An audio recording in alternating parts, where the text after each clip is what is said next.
Hi, my name's John Hebditch. I'm a journalist for the North Scot Press Agency in Aberdeen.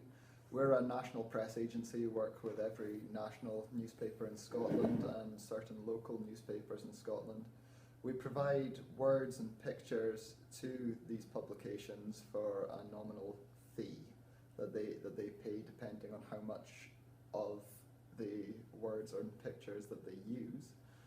The kind of publications we work with mainly are things like the Scottish Sun, the Daily Mail, the Daily Record, mostly sort of Scottish titles, but occasionally we do have stories that go to England. We've had stories that have gone from here internationally. Recently we had one that was appearing in Fox News and Argentinian news and the likes of that.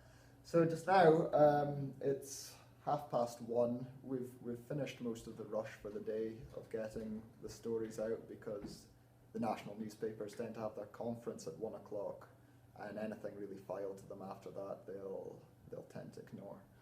So the kind of people we work with, like I say, are the Sun. Just now I'm just going through our newspapers to see how we've done from yesterday. See where we got to. The Mirror's not as used. The Record, Scottish Telegraph, Herald, Independent, Daily Mail, Daily Express, Daily Star. That's the ones we work with. I'll take you over and show you our scrapbook. Back, if you like. So generally, after we've filed our copy and taken our pictures, we will take it out and put it in this book so we know what we've made and what can charge. Generally, the kind of stories we do are quite human interest sort of stories. People quite very tabloidy sort of things. For instance, this was a success for us. The woman hit her husband with a magazine and was spent 4 days in jail. I know I thought to do that with a magazine myself. So got a new thing to do with a mag, yeah. Another one we got recently that I was quite proud of. It's an exclusive to us. A lot of our copy originally comes from local newspapers that we then add to. But this one was an exclusive to us. It's a little boy who could get cancer from sunlight. That was in every newspaper in the country and internationally as well. So his name's Edison Miller. We got these pictures of him when he was on holiday in Aberdeenshire. These are called collect pictures because we didn't literally take them, but it's just him living his day-to-day life. As you can see, he has to wear a visor to keep himself safe from the sun. Like I say, that's the Daily Mail's version. That's the Sun. No, that's the Star. That's the Express. That was the Daily Record version of it, and the Telegraph printed it too. There is a version that the Sun did as well. So generally we charge, as I say, for copy, but for things like this it's a set fee because they can use as much or as little as the copy as they want, but it'll still cost them £75 for the words and then hundreds of extra pounds for all the pictures, depending on the size and depending what else about them. Like I say, I mean, a general day here is. I'll come in at 7:30 in the morning. I'll have a look through all the editions of the Press and Journal, the Dundee Courier, see if there's any sort of national stories originating from them that we can do, and then from then on we'll get in touch with the Press and Journal, and if they've taken the pictures themselves, then we have an arrangement that we can use their pictures. If not, we generally send Stuart, our photographer, out to take them. If for whatever reason the pictures aren't obtainable, then usually the story will just be spiked, because pictures are, one thing I've really learned from working here is pictures are just everything to newspapers. It's pretty much the main thing they think about, never mind the words. So with the Press and Journal or the Dundee Courier, because they are owned by DC Thomson, we have an arrangement with DC Thomson that allows us to use their pictures for free. So generally, when I open up my press and journal in the morning, I'll look to see if if a photographer's byline is on it, and if it is, then I can say that it comes with pictures, so Stuart can concentrate his efforts elsewhere. We have the arrangement with the Press and Journal and the Dundee Courier, but we don't with the Evening Express due to a historical disagreement between a reporter who used to work here and the Evening Express themselves. So they provide pictures only to Newsline, the rival agency in Aberdeen. That's the general arrangement we have with pictures. The national newspapers all pay us for any copy or words. Occasionally they'll phone us. One of the national newspapers will phone us and order us to do a job for them. So that might be something like they'll get the address of the last one I was on, for instance. A little boy was killed on the road, and the Daily Record got the address of his parents and asked me to go and knock on their door and sort of see if they could get any words from them. Okay. That time they weren't in, so I mean I just sat in my car for 2 hours and then drove home. But generally that's the sort of thing that they happen at a rate of about maybe once a fortnight. You'll get phoned up by another newspaper asking you to go and do them an order job, as they're called. And pretty much if a newspaper calls you and asks you to do an order, then you just drop everything you're doing and do it for them, because it's easy money for the agency. Okay.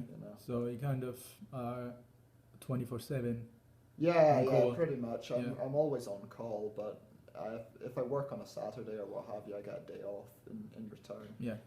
But I just keep the phone on me, and if anybody calls, then I've got to rush out. That's what I'm actually doing at 2:15. I've got to head out to the countryside to knock a door. But generally, I'm. Can I know what the story's about, or we can't really just now. I mean, they might be in two minds about it. They're not 100% sure that this is the right person. So if I knock the door and it's the wrong person, we still get paid, and I still get my petrol back. So just now we've got a lot of stories on the go. Like I say, it's a tight ship. Just the two of us for just now, and I write the words, Stuart takes the pictures, and we try and sell as much as we can to the national newspapers. And do you think are you doing well at the moment, or we're doing quite well? That story about the little boy really put us back in the black. It's a very sort of money driven thing here. You can tell whether you're losing money or you're making money, because it depends on how the rival agency's doing. If they're getting more in the paper than you, then you realise you've got to sort of pick up your ideas. Or if we're doing better than them, it's popping champagne corks kind of thing. But essentially you're obviously looking to sell as much as you possibly can to the newspapers. But I mean, lots of things can kill your story. If there's another, I mean, if I wrote a story about Michael Gove a while ago, who's a Tory cabinet minister, and just that very day he'd done something else, so my story was pushed out of all the papers because this story that they already had about him was more sort of newsworthy and stuff, so they could push that one forward more than what I'd written. And that can be frustrating, obviously, but it's just you've just got to take it as it comes, really. So do you have like a preference, a mainstream? Is there like some sort of topic that you prefer to write about, or you just, what's your favourite sort of subject? It's a good question. I'd say I'm kind of like, just now my job is just to cover sort of the north of Scotland beat, as it were. My patch is just to be a general news reporter in the north of Scotland and see what's going on there. So I cover all sorts of things, health and education and politics, and so I'd say I was a jack of all trades, but not really a specialist, as you were. I'm not a health reporter or a political reporter or a court reporter. How would you call yourself then? I just say I was a general news reporter or just a journalist. Like Stuart, he's not a particular kind of photographer, he's just a general news photographer as well. I keep And here I keep a note of some of the things that I get in the newspapers that make well. Like I was saying, there was the Michael Gove story. Only the Daily Mail printed it, unfortunately, but it was quite a good one. He was supposed to go to. He was on strike back in the 80s when he worked for the Press and Journal, and now obviously he's a Tory cabinet minister, so you get the whole hypocrisy angle in there. But it tends to be these sort of things. I do a lot of this rescues. People. This woman tripped over a dog and knocked herself out. So it's just it's something with a bit of humour to it. That tends to be what I tend to write about. And animals, people love animals. So it's kind of there's humour, there's sentiments, there's sentimental. Human interest. Yeah, human interest. I'd say would cover it. A lot of wedding proposals I do. A lot of people getting married in unusual ways, or wedding proposals. Okay. I do cover the more serious things as well, but it is more rare because it's this sort of thing that sells. There's more happening and sells, yeah. Yeah, I mean it's. But you gotta be really careful. You gotta be skillful the way you actually put the story out, because of course, these things happen so often that people hear about these things all the time. So what do you think it makes people want to read that in a newspaper? I really. What's your strategy to make people feel like, I want to read about someone who is getting married in a unique way? Or Sure. I think it's just because it speaks about the human experience. A lot of people have been married and get married regularly and get proposed to regularly. So something like this, where he carved out "marry me" in a field. He's a farmer, and he carved out "marry me" in a field, and he covered her eyes, and she came up to it. Well, essentially it makes, because it's the picture. The picture is. And he told Stuart to go there and take the picture. That was actually a Dundee afterward. Courier one, Okay. So luckily we got that. Yeah. But this, it's all about the picture, and then I just put some words to it that sort of say, that they got married, something cheeky that he said, that sort of thing. And just this one as well. It's things that people can read in the paper that make them go, that's stupid, or that's interesting, or that's funny. Something that tries to draw an emotional reaction, I guess. I mean, that's the kind of thing that. This is the last byline I got on Saturday in the Sun. Okay. I don't know if you know about Buttery's Giuseppe, but I do. Yeah. That is good. This guy's made a mobile phone case that looks like a Buttery. Okay. So that's a new one at least. Yeah. You gotta give him that. So I mean, again, that's entirely about the picture. Nobody cares what he's got to say about his Buttery phone case. That's why it's got about 3 lines of copy. With a huge I guess. picture, It's quite funny, actually, Giuseppe. If you want to know a funny story, do you know what a face swap is? No. Well, it's this app you get now that you can combine a selfie with another selfie. So if you and I put 2 pictures of ourselves, and they'd combine our face to make it look like one face. Okay. And this guy who made the Buttery phone case was taking a long time to send me a picture of himself, and I really wanted to get the story out. So I just phoned him and said, "Can I take a picture from your Facebook?" Yeah. And the picture I chose is actually a face swap of him and his mum. If you can see No that. way. Yeah. That's only out on Facebook. Yeah. So I got an email the next day being like, you used a picture of my mum's face to illustrate it. That's the story in the story there. Yeah, exactly. It's almost a better story than the phone charger. But luckily that's he thought it was funny, so that's no wrist slaps for me. It's an interesting business, and eventually you get to sort of know what the papers want. And you get to sort of, just by reading. If I can ask you this, how did you originally at the start make all your contacts? Well, I was a journalist for a year and a half at a local newspaper called the Deeside Piper before I came here. Okay. So I came out with a lot of contacts from there, and otherwise I've sort of been making them through sort of the Press and Journal stories and following up on them, and ringing councillors and just saving numbers really, and just adding to it every time. And then if you ask people after you've spoken to them to add them to your distribution list or to phone you up if you've ever got any more news, then they generally will, because they know that I'm sort of a national newspaper reporter now and they want to get that sort of message. Yeah.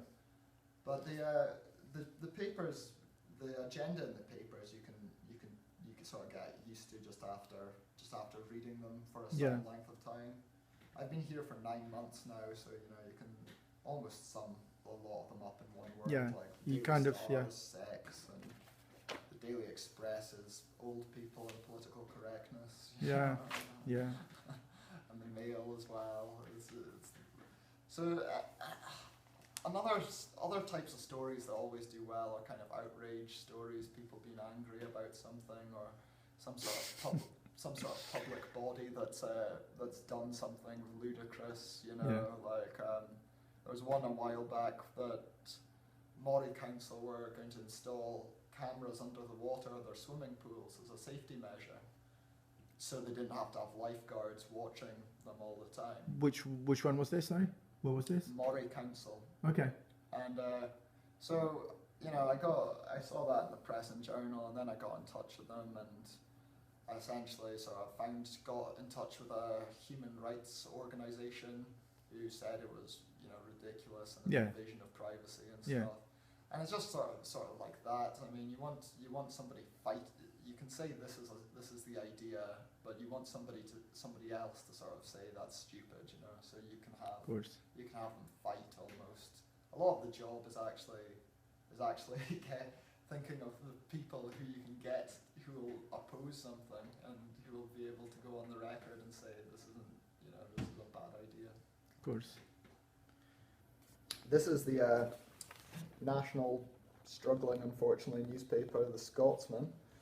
So essentially, this newspaper is published by Johnston Press, and SWNS have a deal with Johnston Press, similar in the way we have a deal with the DC Thomson. Essentially, we're allowed any pictures or copy that they may have throughout their titles. So it's not just The Scotsman; they also own many local titles, like this one, the Buchan Observer, which goes out weekly in Peterhead. So essentially, if I read the Buchan Observer, then we can take any of their stories and any of their pictures, because we've got a copyright arrangement that it doesn't breach copyright for us to take their stuff. But it works two ways. So the Scotsmen don't pay us for using the stories. When you're saying we can take stories and pictures, like reuse them, rewrite the story? Well, we would rewrite them, because the way that, say, something like the Buchan Observer would do it would be far more local than the way we'd write it. Yeah, because you rewrite to pass it on to the national press if they require the story. No, they wouldn't necessarily ask for it. Yeah. I mean, a lot of my job is thinking about what to write about and finding stories out. Yeah. So say if I'm reading the Buchan Observer, I very rarely take from any of these little papers. I can't even find anything that would be sort of suitable. Right, say this one. Do you want to sort of do a day in the life of North Scot from the start of the stairs, or what? Yeah, why not?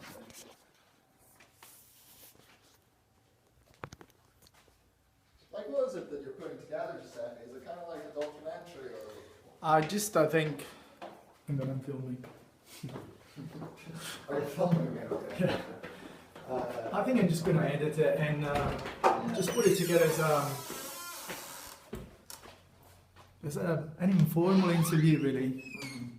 Well, I think this is quite interesting, because you never assume that it was a press agency, would you? It looks so unassuming. No, it took me a while to find it, even if I googled the map and everything. So. Well, so this is North Scot Press Agency. Like I say, you never assume it was. It's just 18A Adelphi. Yeah. Everywhere else in here is flats, but we're lucky to even have somewhere so central these days. Yeah. So true, very true. But if you come down, so this is where the magic happens here.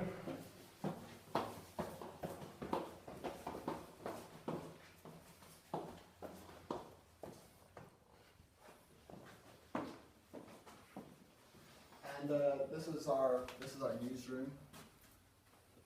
As you can see, there currently only sort of two desks are occupied.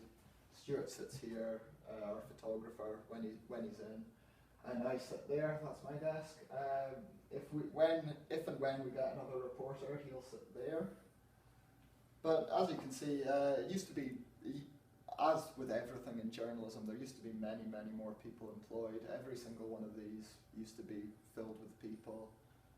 There used to be sub-editors and picture editors and extra reporters. I believe there was a staff of 9 at the height of it. This is there's sort of general old files over here.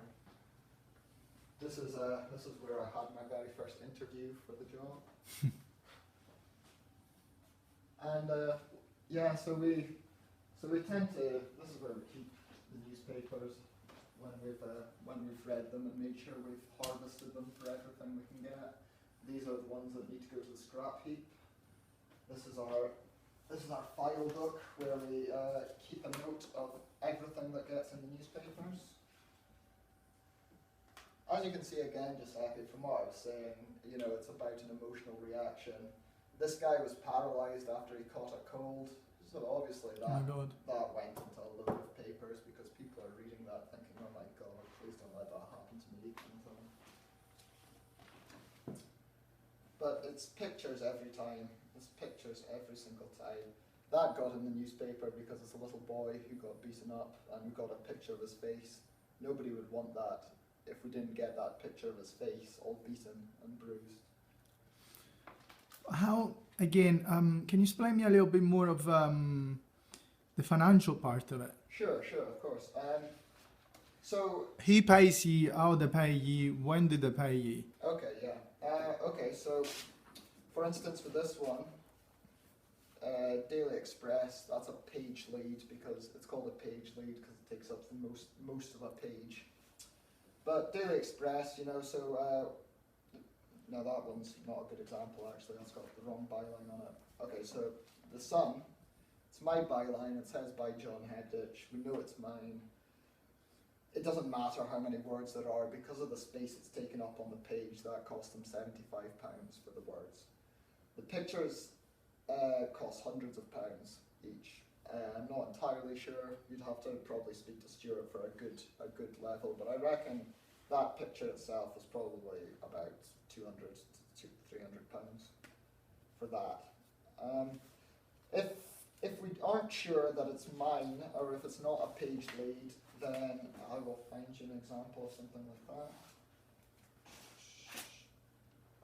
Yeah, for instance, this one, again, it's the guy who proposed by the field. We know that's our picture because we sent that picture out.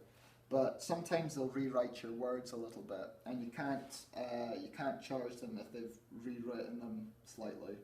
So you've got to count down how many paragraphs of copy they've used by marking them at the side. So each paragraph of copy they use costs them £5, up to a maximum of about £100. So you just count them up, you know, so that one was 5, 10, 15, 20, 25, 30, 35, 40, 45. That was £50. And the picture, which will be 100, 200 maybe. And then essentially what happens after that, I put it on our filing system on my computer, which then sends a receipt out to all the newspapers and they pay it through our accounts department. They sometimes argue that they didn't use our copy or what have you, but we can usually prove they have. And then they just pay you depending on how much you claim for from them. Okay. Makes sense, yeah. Okay.